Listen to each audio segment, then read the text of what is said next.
President wa chipani cha Alliance for Democracy mosokozedwa ndi alendo apadera tikuwuzani bwino afika pamalo pano kuti press conference yambike.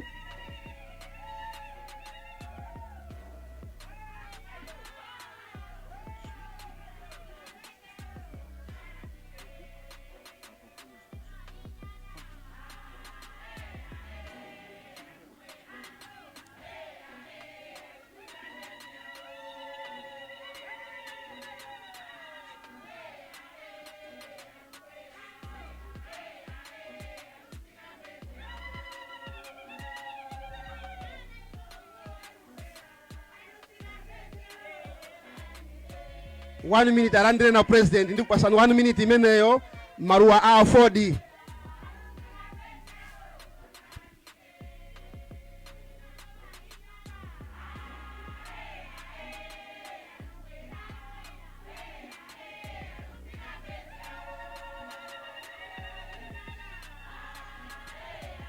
Zigom azimai a Aford maruwa a Aford zigom.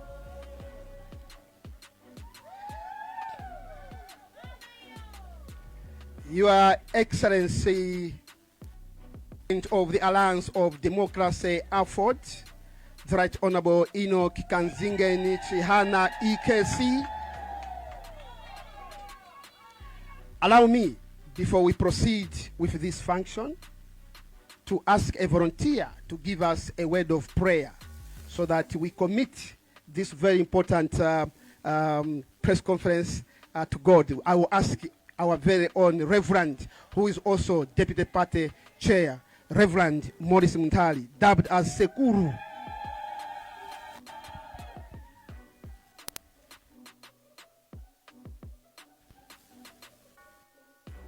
Tipemphere. Ambuye ndi bwino kuti tize pamaso panu kukuyamikani komanso kukugwadirani ndi kukulilirani. Pakuti nzoona ndithu tidalengedwa muchifanizo chanu ndipo mudatiyika inu mudziko muno linga kuti kukhala kwathu kwabwino kukusangalaseni. Tikasangalala ifeso pa dziko pano kufunisisa tidzasangalalenso kumwamba tikazasamuka mdziko muno. Koma zilipo zambiri Yehova zomwe tikukumana nazo tikadali moyo, zomwe inu sizikukusangalasani komanso ifenso sizikutisangalasa. Nkuona tikuyesesa kuti dziko lomwe mudalilenga inu la mkaka ndi uchiri anthu akasangalale nalo, koma zomwe zikukupfesani chisoni Ambuye nzakuti iwo amene munawatuma kuti akalikonze dziko ili anthu anu akasangalale, iwo amene mumapasa maudindo mwayi woti akatsogolere anthu anzawo akulakwisa pamaso panu, akubalakwiranso anthu anu. Ambuye nchifukwa chake kawiri tikunena kuti dziko lokoma ngati ilili likasogoleredwa ndi anthu opanda maso, opanda masomphenya, opanda chikondi,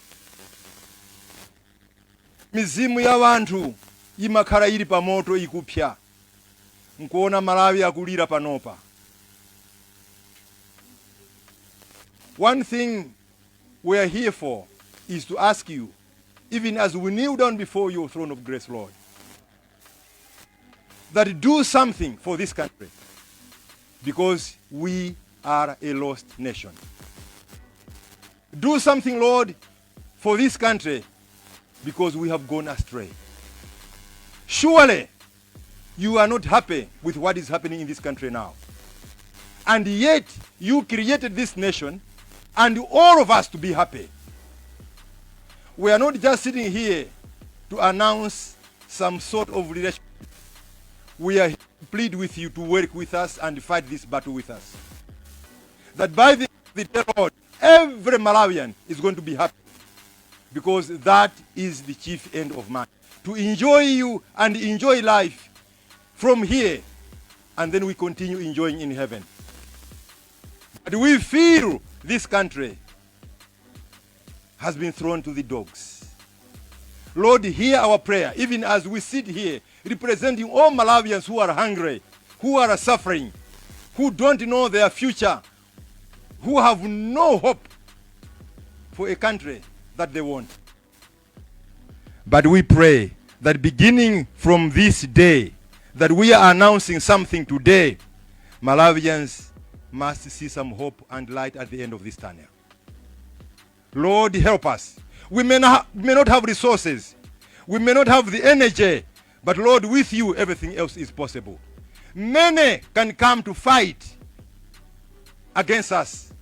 But Lord, you who is with us is greater than who is in this world. Lord, as we begin this journey, there will be floods, there will be storms, there will be high mountains. But we are geared on your behalf to cross those rivers, to stand the storms, to climb the mountains. Until on 16 September, we are going to sing songs of joy. And these songs of joy will come not because we are strong, but Lord, because you are tired of what is happening in this country now. So all we are saying is, here we are, Lord, send us. Is saying that on behalf of Aford. And APM, Professor Arthur Peter Mutharika, is saying that on behalf of DPP. But above all, on behalf of all Malawians, here we are, send us. Malawi must be rescued. And 16 September is the day. Lord, hear our prayer even as we begin this occasion. So notikamati nchenche yagwa mu mkaka. Zomwe tikunena nzakuti Malawi wathu ndi wabwino, koma patafika apa sikuti ndi imodzi, koma magwamo zambiri umumu. Koma pozichosa Yehova tikazichose ndi mphamvu yanu. Mzimu Woyera mutithangatire m'dzina la Yesu Khristu. Ameni.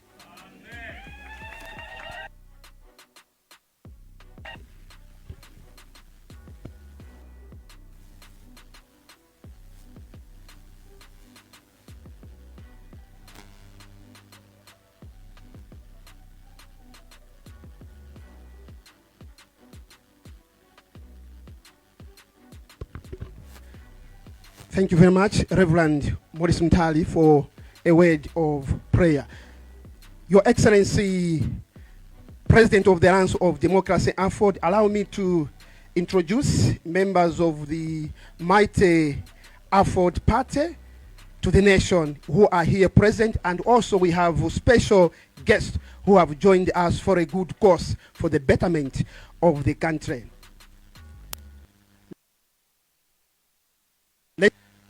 Vice President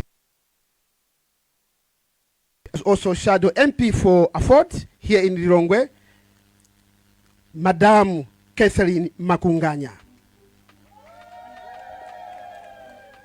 We also have Secretary General of the party, Honorable Linda Limbe, who is also Shadow MP for Aford in Blantyre. We also have Deputy National Party Chairman, Reverend Maurice Mtali, who just gave us a word of prayer. He is also Shadow MP for Alliance for Democracy, Rumpi West. We also have Publicity Secretary, our very own, also Shadow MP in Machinga, and Amatulai Malua. We also have Organizing Secretary, Nelson Mataya Nyirenda. We also have Deputy Secretary General responsible for operations, who's also Shadow MP in Kasungu, Honorable Chris Tauro. We also have Chief of Staff in the Office of the President, veteran politician, Honorable Wallace Chiume. Mr. President, Your Excellency, allow me in a special way to welcome our special guest here present. From DPP, we have chairperson of the negotiating team from the DPP side, Dr. George Chaponda, who is also senior policy advisor to APM. From DPP, we also have General Secretary Baba Peter Mukito. They call it the mighty DPP. Still from the mighty DPP, we have Samir Suleiman, who is National Organizing Secretary. And finally, but not least, we have Dr. Ben Piri, who is Director of Political Affairs in the mighty DPP. So we have DPP, we have Aford, Democratic Progressive Party, Alliance for Democracy. They have one common denominator, democracy. Only that we say democracy, they say democratic. So it's a common denominator. We are very thankful for that. Bwana President, ndirole ni kuti kuliko la Malawi likufuna limve kuti President wa Chipani cha ala the Right Honorable Enoch Kamzinge nchakufa chehana tila next meeting kuti ziko la Malawi muliuza zotani tili ndia torangani in a special way. Let me welcome you. Feel very free on behalf of the President and the entire party. We welcome you to the headquarters of Alliance of Democracy, Aford. Ndiye pano posa churusa zambiri msonkhano wa President tia pempa a President kuti apereke statement kuti nchifukwa chani ziko la Malawi lili pano, ndi chifukwa chani a President aitanisa nkumano ya torankhani. Ladies and gentlemen, and the entire nation and across the border, because we are being held and we are being seen across the border, it's my humble duty to request His Excellency, the President of the Alliance of Democracy, Aford, the Right Honorable Enoch Kamzingen Chakufa Chihana, EKC, and beyond.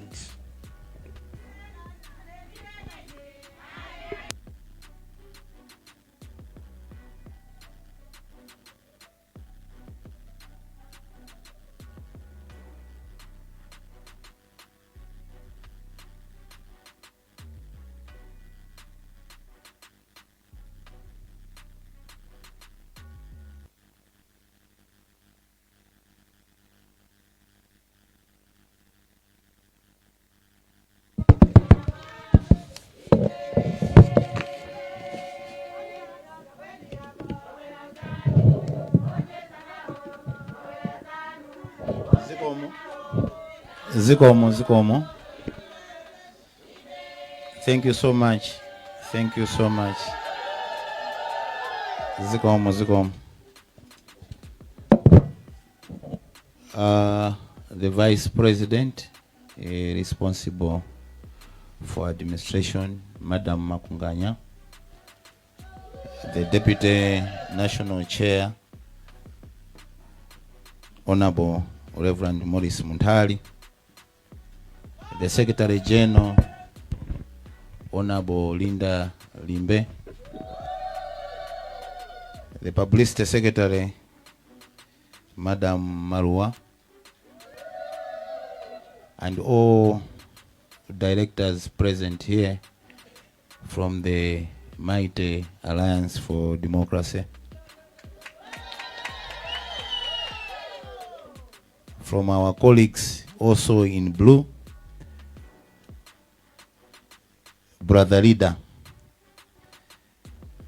Honorable George Chaponda, and our Secretary General, also from DPP, Honorable Mukito,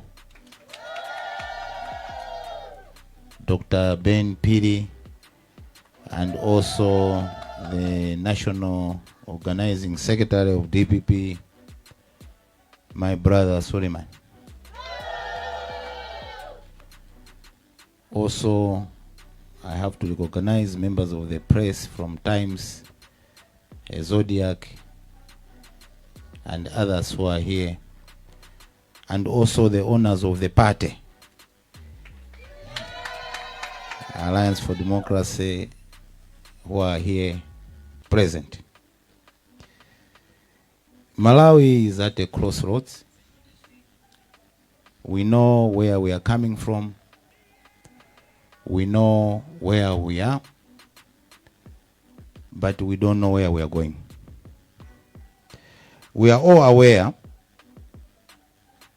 how we have suffered as a result of skyrocketing prices, scarcity of fuel, lack of employment among the youth,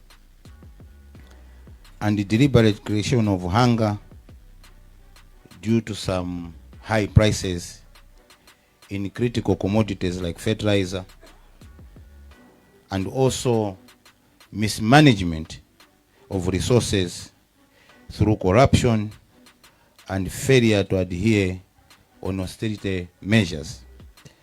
Additionally, our democracy is under threat. We all know this.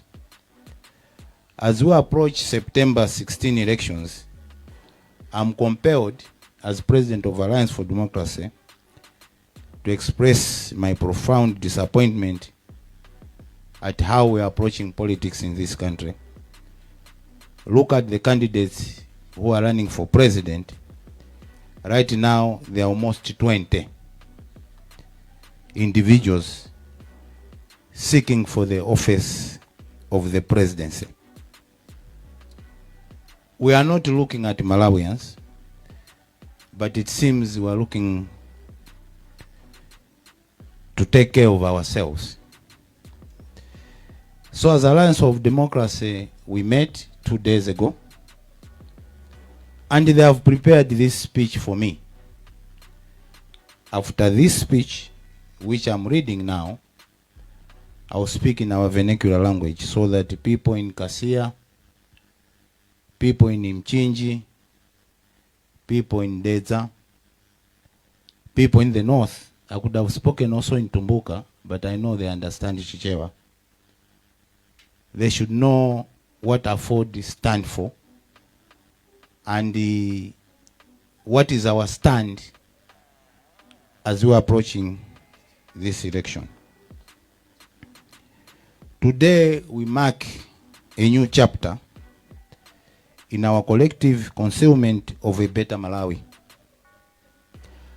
After careful consideration and deliberation, as Aford, the National Executive Committee of the Alliance for Democracy, Aford, has resolved to form an electoral alliance with a Democratic Progressive Party.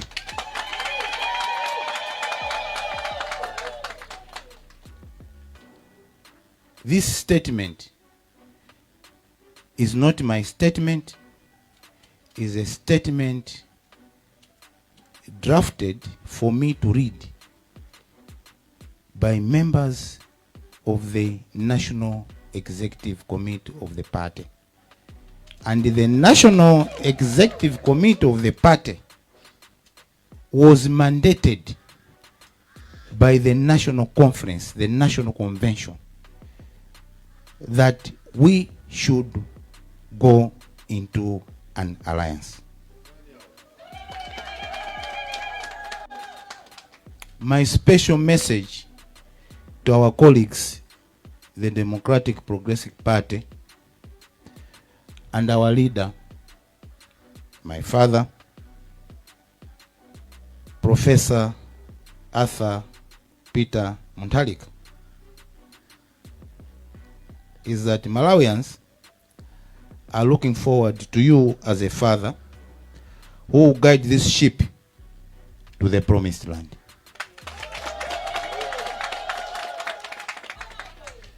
On 16th September, we are going to take over government.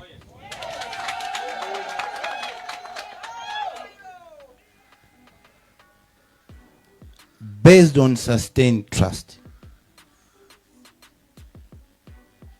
and very good relationship, openness. We trust you, you should trust us. Malawians are expecting change, not business as usual. I think Malawians are tired of a certain tribal grouping calling themselves a political party, win elections, run government, and appoint each other from the same village.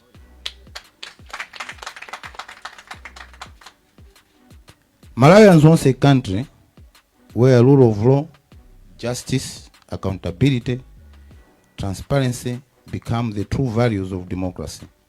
The spirit of business as usual by party zeros shall never be condoned. Let me warn those who are used to violence, intimidation, and impunity. This habit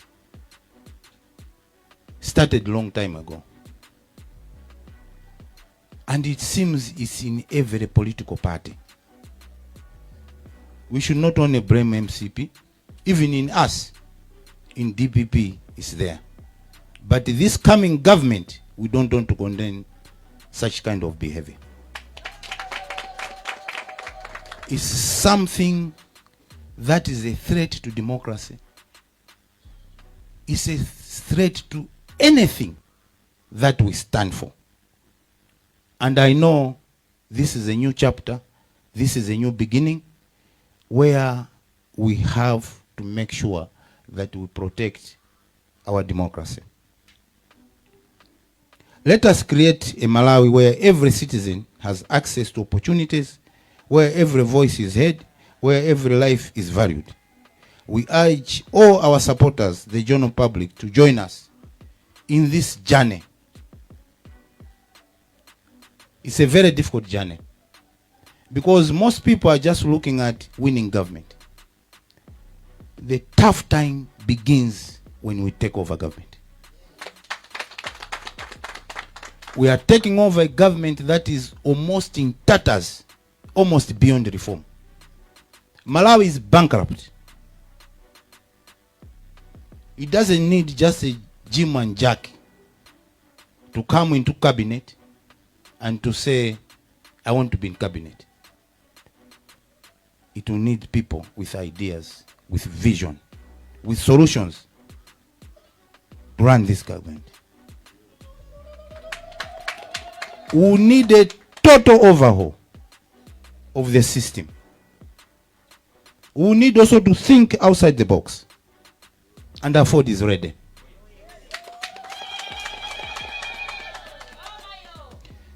This is a very short statement, which I think my colleagues ndawelengati. Sisi nachoke mtu mwangait. We agreed. Yes. Muione kamera. We agreed. Yes.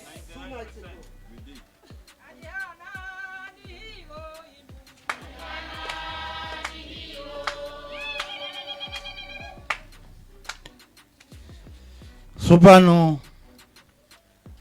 tilankhule kuti atimve.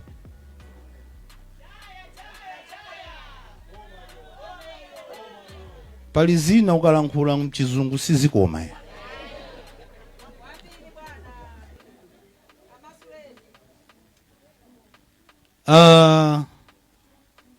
Alendo athu takulandirani. Pano nipachisa pamene ife timakhala ngati Alliance for Democracy.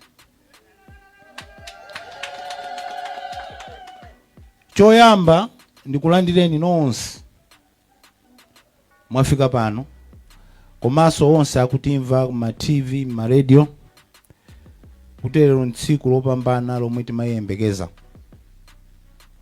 Tsikuli timayembekeza kuti zipani zambiri ku opposition tikhala limodzi, ndikuyendera limodzi, kuti Malawi tipulumutse pamoto omwe tikudutsawo. Ine lero ndine wachisoni kwambiri komanso okondwa.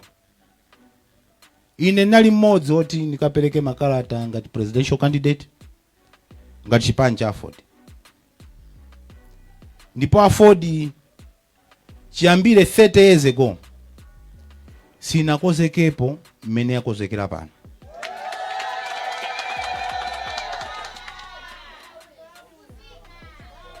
Pano we are ready we have the resources, we have everything to launch a very serious campaign.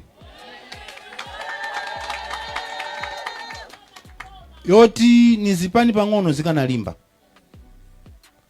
Na kumalemba iya underdog. Tingakhala underdog if. You can't call us underdog. We have been helping parties to get into government.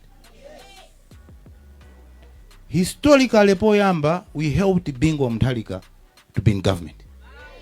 And history, Pompo. We teamed with UDF. We made Bingo Mtalika president of the country. We have helped to sustain democracy in this country by helping political parties amena kalali mboma. Chifukwa ifa nchito ya tungata Aford is to make sure kuti democracy muno Malawi safe. Timatiti kaona kumene kuli wiki ife timapita kukagwira to make sure kuti we balance power. To make sure kuti democracy yomwe tinabweretsa mdziko muno isafe. Tachoka pamene poti 9 ndi PP. Mai Joyce Banda. Kuti boma likhale ndi mphamvu kuyendetsa boma. Tachoka hapo ife tinaenda ndi Saulos Chilima SKC. Tamaliza hapo taenda ndanza athu alliance. Omwe iwo ndo atikankha ife sina zikanke. Wanted to make sure kuti ma promises amene anapereka ku anthu should be delivered. Koma zinakanika. So we are here today with a new chapter. Chomwe ifeyo taona kuti ifeyo ndanza athu a DPP tendere limodzi. Ndipo ife osatikaikira yani. Komanso ife situkukaikirani yani. Ndipo peza ife Aford sitimabisa. Anthu amanena kuti inu ndinodzikonda. Amati aya DPP nodzikonda, musapiteko kumeneko, mukazuzika. Ife timazuzika kale, we are used to be in opposition. Ife ukhala ku nkhondo ndife ma suicide bomber o M23. Because of pulika anytime if we are not handled properly. Koma if our relationship is based on trust and objective, yoti tahumbotsa Malawi, we are with you. And you have a very good pattern. Ine ndikutsimikizireni kuti onse amene amakambo ta Aford ndi aying'ono. Muona chaka chimenechi.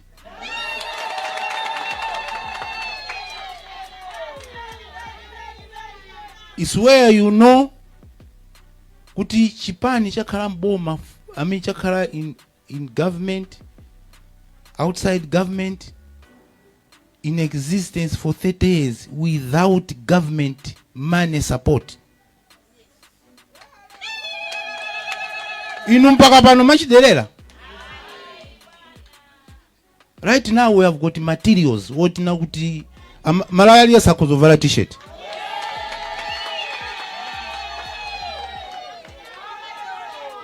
We are ready.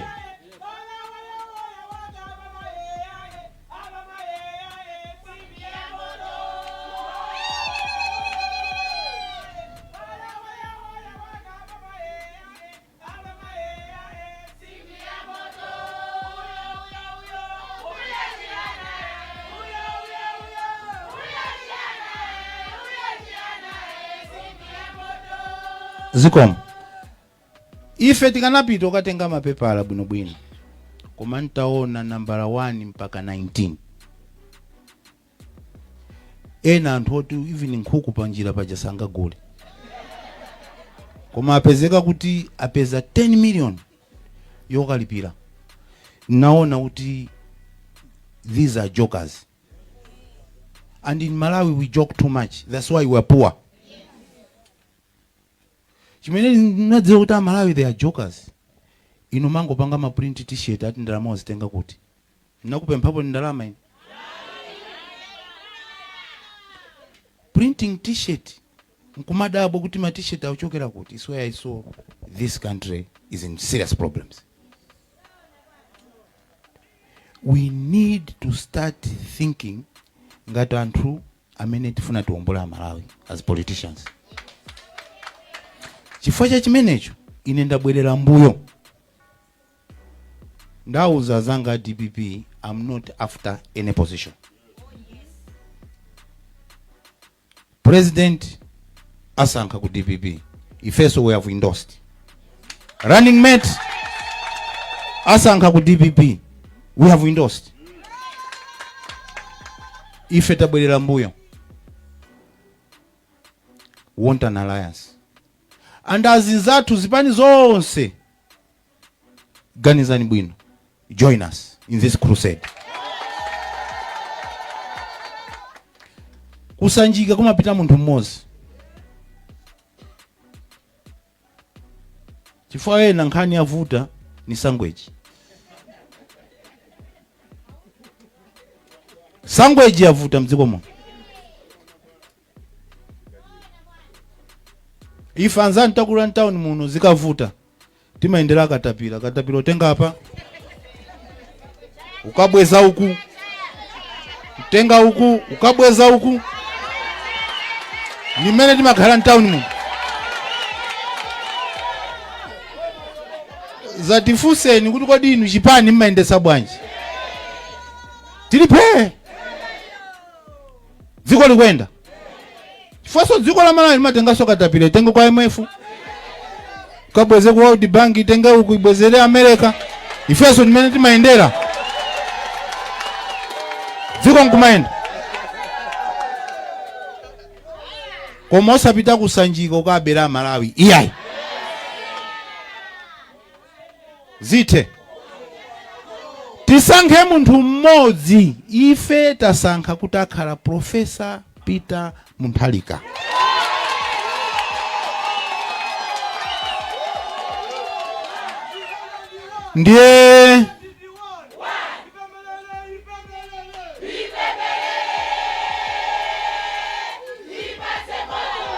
Ndiye uthenga ni kupase na DPP. Ndokuti ngati mnapanga koma alliance kumbuyoko. Simnakhalepo anthu timakakamira tikayamba kampeni ngati ife. Suti sinzavalaso mpaka pa 17 pa 18 pa 19 pentuka rumbirisana uko.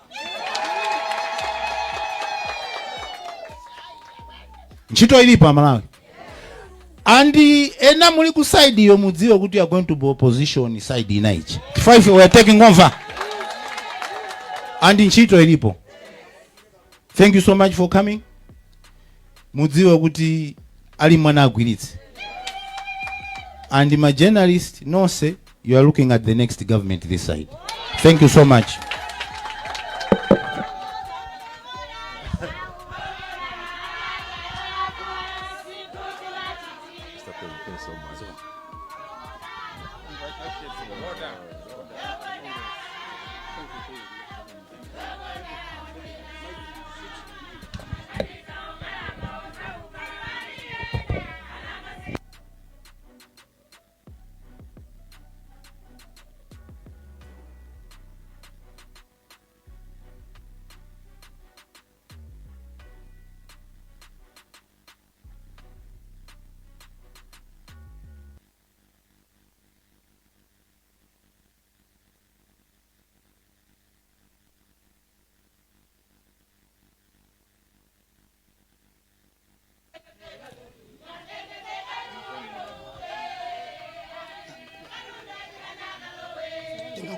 Tenga kapepa ndi bottle.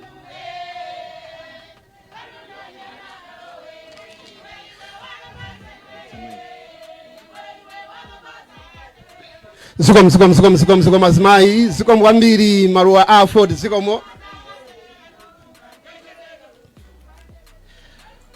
Your Excellency, the President of Alliance for Democracy, Aford, Mwayankhula. Ziko lamva.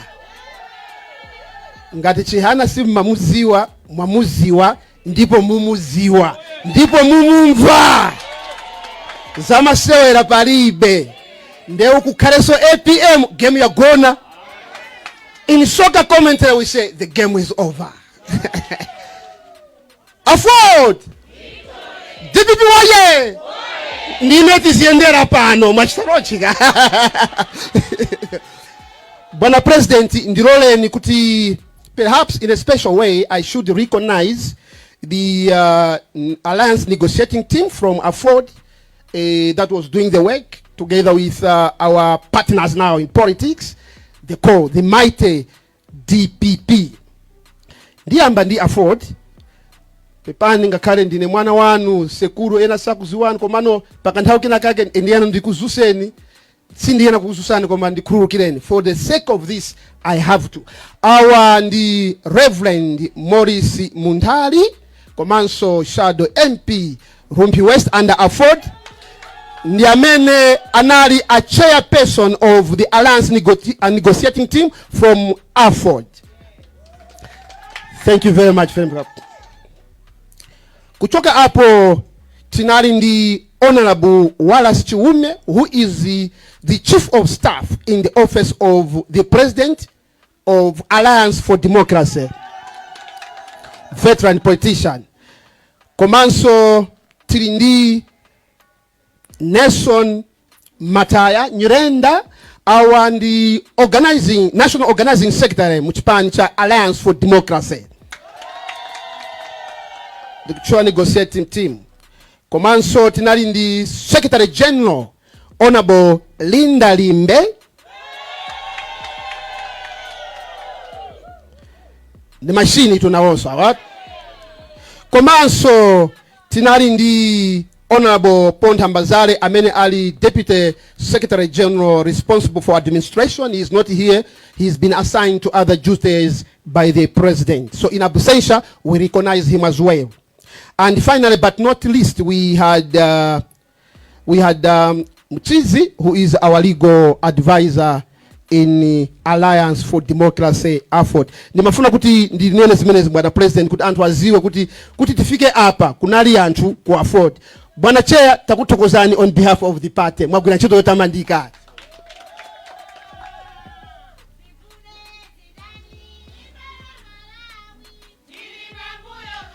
Yeah, ndikupasani mpata pamene manena sinanga timati home pano patipa home ground ati tawaita nanzatu the visiting team, the DPP. Now also kunaliko the negotiating team, which was headed by Dr.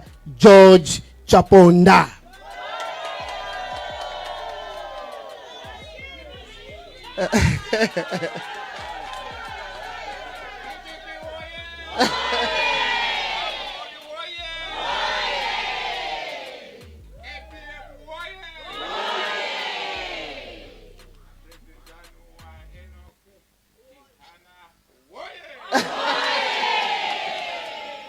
Sayambika. So no boma likamatengedwa sisi so watu. Zima kungoona so organization umene palichibwana pamenepa. Aya zinankumane na just. Bwana President, ninaona pa filmu yake amanena kuti success brings jealousy. Zonina zinazonsezi is because of your success ni jealousy la anthu. So don't worry, you have the machinery from DPP ndi Aford. Ku DPP tikupitirira kunalinso General Secretary Baba Peter Mkito.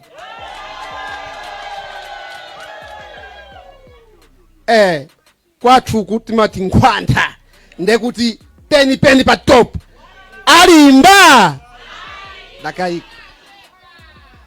From there tiso ndi Samia Suleiman, National Organizing Secretary na also alipo.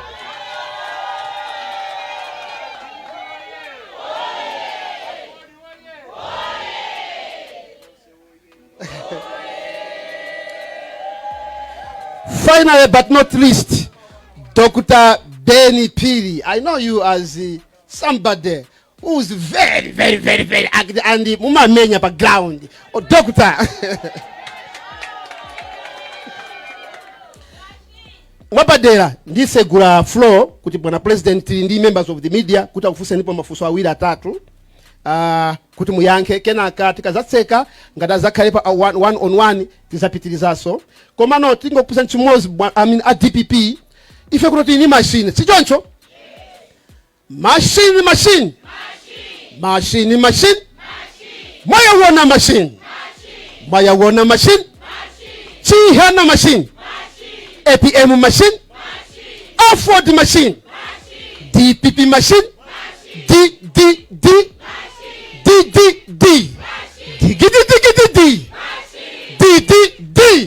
Hambaka wena!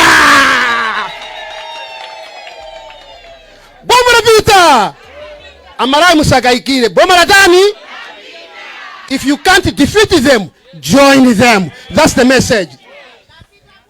Bwana president atiso kumeneko. Okay, lapita kuti banji po DPP waye, APM waye, Chihana waye, Aford DPP yeah I mean victory Aford DPP abasi ngani hata. Mr. President Lero, at this juncture I should give a chance to members of the press. They know what to do. They can do what they do best.